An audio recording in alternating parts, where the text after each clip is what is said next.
What is going on, guys? Legit here, back again with some more World of Tanks on console, and today we have ourselves another how to play video, and this time we are taking a look at the Tier 8 British tank destroyer, the FV-4101 Charioteer. Now, Charioteer is rapidly becoming one of my favorite tank destroyers for reasons that I'll hopefully be able to bring out in this video.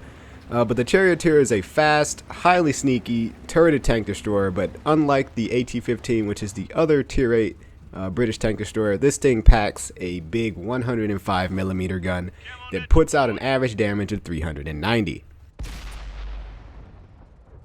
Now, the Charioteer is a great many things, but what it is not is well armored. And literally the thickest armor on this thing is only 63mm, and that is on the front of the hull, so don't try to angle this thing to try to bounce. It's just not going to happen. But then again, everything pulls off a weird bounce at some point in time, but do not rely on it. It's just not going to work out for you. And now what I'm going to start doing with these videos is actually showing you what equipment and loadouts I like to use on the tank. So for the Charioteer, what I use is pretty basic. It's the camouflage net, binocular telescope, and a gun rammer.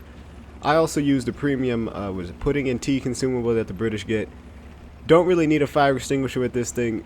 If you are getting set on fire, that means you're being shot at, and that automatically means that you're doing something wrong. So I don't really feel a need to run a fire extinguisher, but that is just a risk that I take.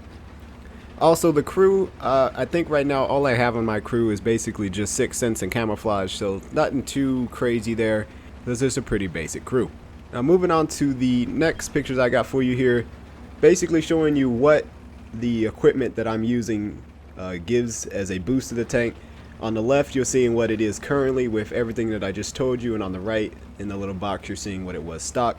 So our DPM has gone from 2,416 up to 2,800, which is a pretty substantial boost considering that's almost 3,000 DPM at Tier 8, so that's pretty fantastic. Our reload has gone from a 9.6 seconds to 8.3. Lost 1.3 seconds, which, you know, I don't really think that you'll really see that, but in the long run it will help you out. Aim time didn't really drop that much. I think all that really dropped it was just the putting in T, because we're not running a gun laying drive, so that went from 2.3 seconds down to 2.2. And our accuracy went from 0.34 down to 0.32, which again I'm pretty sure was from the putting in T.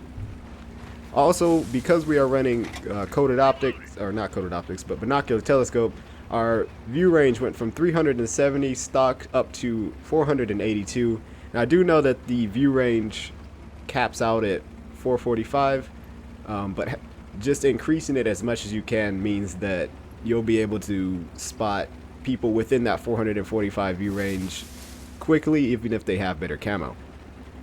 Okay, next point here is basically showing you some strategy on how you can play the thing in the spot. Pretty standard tank destroyer spot, you know, spotting stuff, getting some damage in, doing what a tank destroyer is supposed to be doing.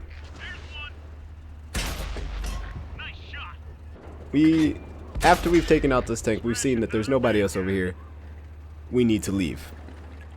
We're not obligated to stay there at all, because this thing does not have the health to be fighting face to face with tanks. Even if there was some more friendlies over there, in that situation, still would have been a good idea to fall back and find a new spot rather than waiting like I did here. But it worked out for us. We're able to back up, get in a new spot where we can be of some more use to the team and take some more tanks out. But like I said, at the end of matches, when you are able to get a little bit more aggressive, this thing is very good at trying to go out and headhunt and find those last couple of tanks that are left alive on the enemy team. Pretty much do that in any tank, but when you have the combination of having something that's very fast, something that's very high penetration, high damage, kind of works out, and it just makes it that much better.